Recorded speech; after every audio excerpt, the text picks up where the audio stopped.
Saya katakan pada ibu saya, bahkan Allah akan turunkan saat di dunia. Ayah saya meninggal saat saya masuk pesantren. Dan baiknya saya rasakan luar biasa.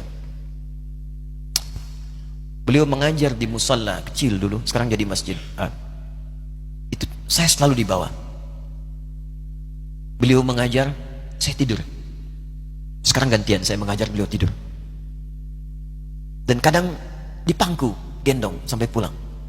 Saya pernah sengaja pura-pura tidur untuk ingin tahu apa yang dikerjakan ayah saya di jalan.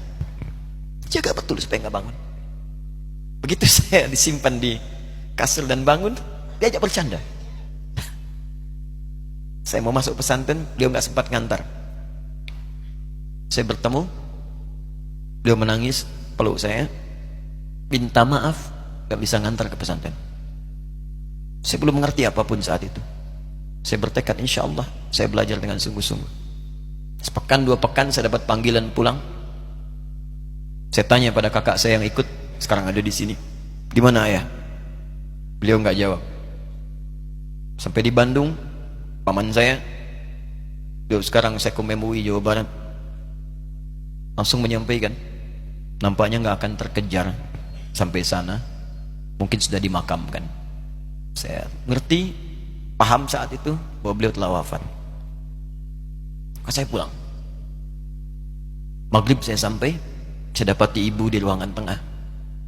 Saya datangi, saya menahan tangis, tidak menangis sedikit pun, untuk membahagiakan ibu saya. Saya datang, saya peluk, saya temani tidurnya. Itu pertemuan saya dengan ayah saya terakhir di mimpi. Saya bermimpi melihat sudah pakai kemeja, tersenyum, mendadahi saya. Sudah. Besoknya saya cari ke kamar, ternyata Allahu Akbar, apa yang selama ini saya pelajari di pesantren, kitabnya sudah ada di kamar semua, sudah disiapkan. Saya menangis saat itu. Saya bawa mushaf. Jadi bapak saya, ayah saya, itu bajunya pun saat wafat dibagikan kepada sahabat-sahabatnya. Bajunya, kitab-kitab ini dibagikan.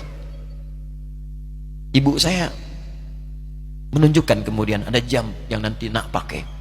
Saya bilang, simpanlah. Saya bawa mushaf. Dengan mushaf itu saya duduk di ruangan tengah, saya menghadap ke kiblat dan saya mohon kepada Allah, ya Allah, saya tak punya kemampuan lagi membahagiakan ayah saya saat hidup di dunia, tapi mohon jadikan setiap huruf dalam Al-Quran ini, ya Allah, pahalanya mengalir untuk ayah saya. Begitu saya bacakan saat itu, tak bisa saya berhenti, dan tiba-tiba langsung masuk ayatnya, artinya, posisinya, nomornya, gak pernah berhenti, masuk. Saya bertekad ingin berbuat baik. Puncaknya saya sekolah. Ibu, ya Allah, saya ingin berbakti pada ibunda saya. Anda tahu apa yang terjadi? Demi Allah saya katakan, ketika Anda bersabar, ibu saya, Bu, Pak, itu krisis 97 Pak. Waktu krisis saya masuk pesantren, saya diberikan sempurna bekal seperti anak-anak lain. Rupanya ibu saya sudah tanya kepada santi-santi, orang tuanya, berapa bekal Anda kasihkan? Dikasih yang paling tinggi itu dikasihkan pada kami tiap bulan. Saya terima. 1 kali libur saya pulang dari jauh, ibu saya tersenyum melihat sedang jemur pakaian lihat saya. Begitu saya tiba, kaget saya. Kok pakaian ibu saya, pakaiannya nggak cocok dipakai gitu. Ini bukan pakaian ibu saya, kayak kain pel lah kalau sekarang. Saya masuk ke rumah, saya kejar, saya buka pakaiannya, lemarinya, saya nggak temukan sedikit pun. Saya kejar kakak saya, dia sudah siapkan makan. Kak perempuan kami yang kedua, mana pakaian ibu saya? Perhatikan jawabannya. Dia menangis saat itu. Dia bilang, mama itu telah menjual semua perhiasan dan pakaiannya untuk pendidikan kamu. Jual. Untuk kita, katanya.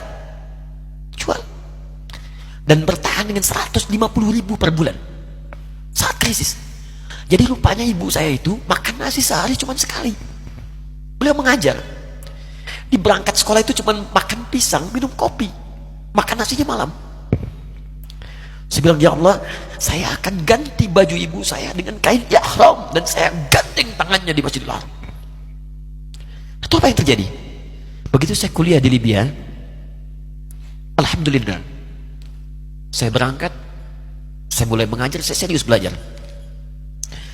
Saat itu kemudian Allah mulai berikan jalan. Saya ingin sungguh-sungguh. Malam saya bangun, saya sholat, saya belajar, saya menghafal Quran, saya belajar riwayat Quran. Sampai puncaknya tiba. Saya ditugaskan pemerintah Indonesia saat itu untuk jadi petugas haji di Mekah. Saya telepon ibu saya. Saya bilang, Ma, saya insya Allah akan haji 2010. Saya telepon Februari saat itu. Saya dengar suara, terbayang wajahnya indah, senyuman, bahagia. Alhamdulillah, nak. Kapan berangkat? Tahun ini insya Allah. Saya bilang, dan saya tidak akan pernah berangkat kecuali mama pun akan berangkat. Terdengar nada pesimis tapi senyum. Dari mana katanya?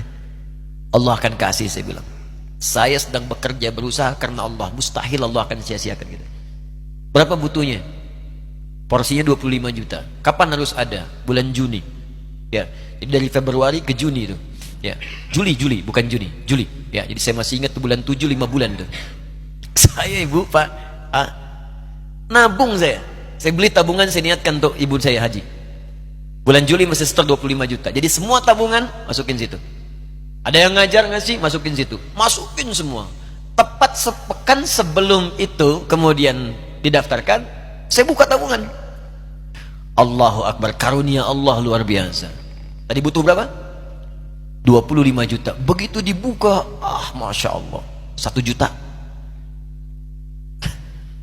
Karena beasiswa nggak banyak, 1 juta. Tapi 3 hari sebelum daftar, entah dari mana ibu-ibu pengajian nih KBRI datang, Ustadz, ibu katanya mau haji juga ya, Ustadz mau haji ya, ibu ikut ya, sudah nggak usah dipikirin, nanti kami yang pikirkan semuanya. Tiba-tiba dikirim, bayar porsinya di sana, dapat koper paling besar. Bayangkan, tadinya kopernya belum datang, telepon lagi, nak koper belum datang katanya. Saya bilang, Ma, tenang aja, apa hajinya nggak jelas ini? Tidak jelas, saya bilang, insya Allah. Ya. Nah, cuman beritanya berbeda. Begitu saya telepon lagi, Ma, gimana bisa? Nah, telah keluar pengumumannya. Kapan, Ma? 2013. Loh, kan saya haji 2010, nggak bisa, harus 2010. Lihat kalimat ibunda saya. Nah, jangan pernah mengambil hak orang lain. Allah kasih 2013, alhamdulillah. Saya bilang, Ma, kita tidak harus mengambil hak orang lain, tapi kita meminta kepada Allah yang memanggil kita. Boleh jadi Allah akan berikan tambahan kuota pada tahun ini. Doa lagi, minta, nong ke masjid. Tiba-tiba ada sidang oki di Istanbul saat itu, keputusan 1.000. Setiap ada 1.000 muslim, 1 kuotanya. Saat itu Indonesia dapat tambahan 22.000, termasuk ibu saya ada di situ. Ya, acara malam Al-Qadar 27 Ramadan, malam masih ingat betul, saya jadi MC dengan rektor pada saat itu. Saya nggak pernah bawa handphone, tiba-tiba handphone itu saya bawa, berbunyi kemudian telepon itu. Saya minta pada rektor izin, saya angkat dulu, diperkenankan. Saya kemudian ke belakang masjid, saya angkat. Tiba-tiba saya dengar suara sudah menangis. Nah, katanya, kenapa, Ma? Alhamdulillah, Mama bisa haji. Ternyata kuota itu termasuk ibu saya. 5 bulan, Pak. Wena biasa. Nggak bayar tambahan, nggak ada macam-macam, bisa berangkat. Begitu saya berangkat duluan, saya tungguin betul di apartemennya, di maktabnya sampai datang. Begitu sudah datang, saya nggak sapa, saya lihat dari jauh.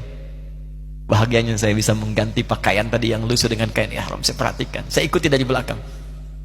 Di lift, saya ikuti. Di jalan, saya ikuti.